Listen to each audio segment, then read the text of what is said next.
kahit mag-isa pa tayo mga kabsat, no? Dito kay attorney, anong latest niya ito? Uy, may latest, pinaka-latest siya. Ano nga ba ang basihan ng 2/3 majority ng Senado para ma-convict si Sara? Ito pakinggan natin.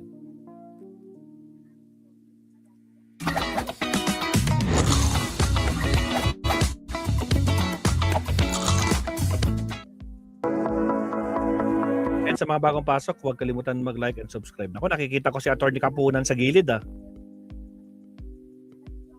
Isunod natin yan, si Kapunan mamaya. 3 hours ago.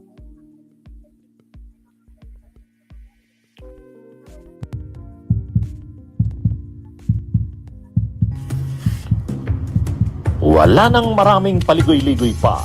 Diretso sa punto na. Maiksi lang ang komentaryo, pero diretso sa punto. Maraming kuro-kuro, may tiwali, may totoo. Dito, sa puntong diretso tayo. Punto, diretso.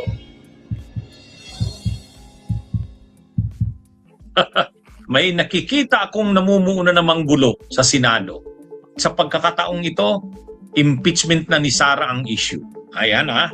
Ano ba tong nakikita nating namumuuna namang bangayan sa Senado? Mga kabunyog, ano ito? Si Congresswoman Beatrix Luistro, ayan, nagsalita na si Congresswoman Beatrix Luistro. Sabi ni Congresswoman Beatrix Luistro, ayan mga kabunyog. I just want to remind the public about the reason why we have senators. And the reason is to represent the interest of the Filipino people. This impeachment trial is one of the instances when the representation of the interest of the Filipino is very much needed. So kung hindi mag-attend ng trial, hindi mag-attend ng botohan, how can we say that they truly are representing the interest of the Filipino people? And in which case, it should be considered for the purpose of interpreting. After all, if I will be very much literal, what the Constitution provides is 2/3 of all the senators. It used all. It did not use 24. So it is important to hear as well what the Supreme Court will say about this. What the Constitution provides is 2/3 of all the senators. It used all. It did not use 24. So it is important to hear as well what the Supreme Court will say about this. O yan. Ibig sabihin yan mga kabunyog, dito sa pananaw ng head ng prosecution, si Congresswoman Beatrix Luistro, sabi niya, ang boto na 2/3, di ba kailangan 2/3 of all members of the Senate? Sabi ni Congresswoman Beatrix Luistro, ang all hindi naman ibig sabihin na 24. Ha? Mamaya, pag-usapan natin yan mga kabunyog, mga kabayan. O ngayon, medyo nagre-react na dyan. Si Jinggoy Estrada, naglabas na ng statement kahit nakakulong. O ito na mga kabunyog. Statement ni Jinggoy Estrada, ayan tungkol sa impeachment. Statement of Senator Jinggoy Ejercito Estrada on claims that he can no longer participate as a senator judge in the impeachment trial. Yan na yun. Medyo na ito mga kabunyog. Nagsisimula pa lang ang impeachment ni Sara, mayroon ng banggaan to, mga kabunyog, mga kababayan. 16 votes are still needed to convict the Vice President despite the Supreme Court ruling, and dalawa pong senador na outside the coercive powers of the Senate. Do you share that sentiment po? Well, this is subject to debate, I believe, no? Because our law is evolving, and as a matter of fact, even the interpretation as to what constitute quorum is evolving already, no? So the list I can say as to the number of senators required to convict the Vice President, it is necessary to interpret what representation of Filipino people constitute, no?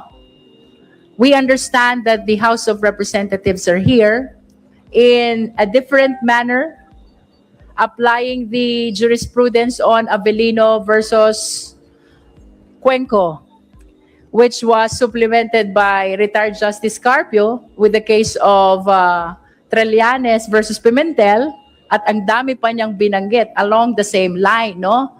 Perhaps, I believe that the law is evolving in the same way that this must be interpreted to serve better the mandate of our Constitution.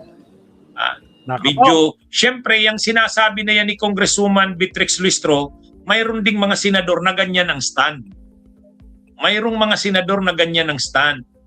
Ibig sabihin, sa tingin ng ilang senador, hindi naman kailangang 16. O, yan na.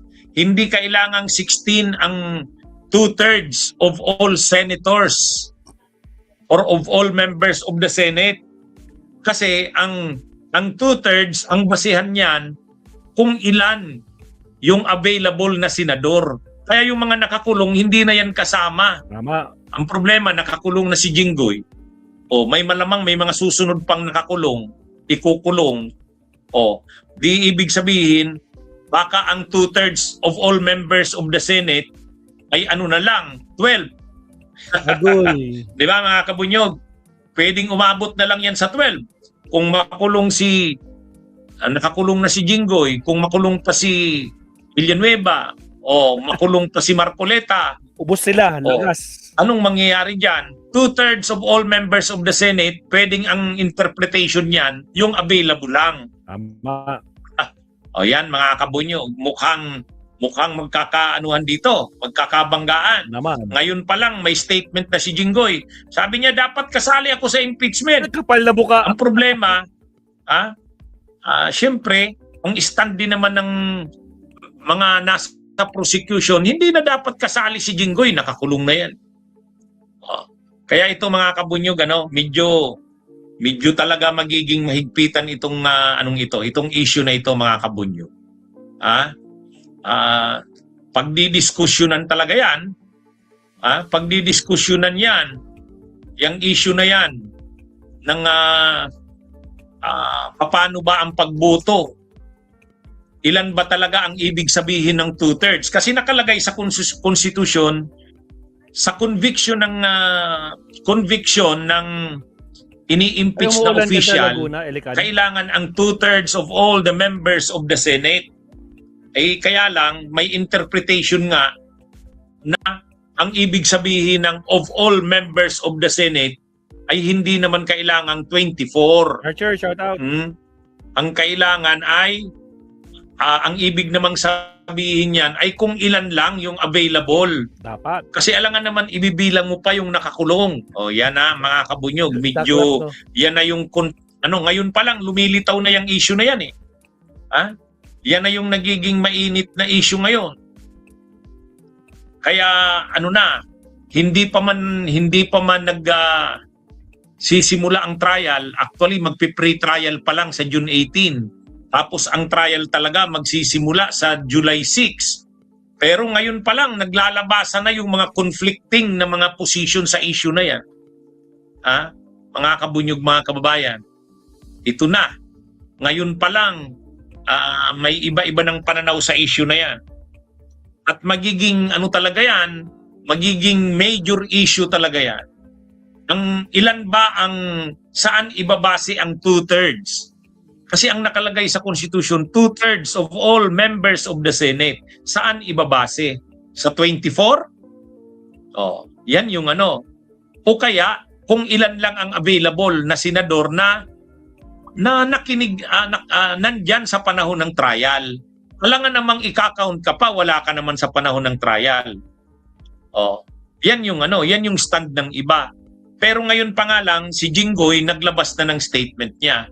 Malamang susuportahan din yan ng mga, siyempre magsasalita na rin sila Marcoleta, magsasalita rin sila Cayetano, kukontrahin nila yung na yan. Susuportahan nila yung stand ni Jinggoy. Kasi ang gusto ni Jinggoy, makaparticipate pa rin daw siya sa impeachment hanggang sa pagboto. Asa Kaya pa. lang, yun na nga, ngayon pa lang, nagiging issue na yan mga kabunyog.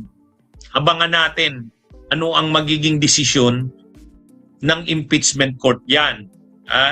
Kasi syempre ang magdi-decide niyan, impeachment court. Ang magdi-decide niyan, impeachment court. Kaya lang, sa pag-decide ng impeachment court, hindi naman 2/3 ang kailangan. Kailangan simple majority lang yan. Kaya, kung ang majority ngayon 12, paano kung yung 12 na yan, bumuto rin na ang pag-count ng 2/3 of all members of the Senate, yung available lang. Yung hindi naman nakaparticipate sa trial, hindi dapat kasama sa of all members of the Senate. O yan yung Kaya mga kabunyog, mga kababayan, medyo ngayon pa lang nakikita na natin magiging madugo tong issue na to, ano na ito mga kabunyog? Talagang mayroon ng kaagad ngayon. Nagkakaanuhan na. Pagkakaguluhan. Bunyog! Hali! Salamat, attorney, no? Siyempre, papayag ba kayo, mabusat, no? Itong si Bato, at saka si kasama sa bilang, nagtatago, at saka nakakulong. Ay, Diyos ko po, Rudy. O siya, ito nakikita ko isa sa gilid. In-interview ni, sino to? Si Pinky ba to? Si Pinky ba to? In-interview niya si Attorney Kapunan. Kani-kanina lang, 3 hours ago. Dalawin natin to. Pero, check natin, baka i-copyright tayo nito, no? Gamitan natin ng pinagbabawal na technique. Alright, copy. Countdown muna tayo.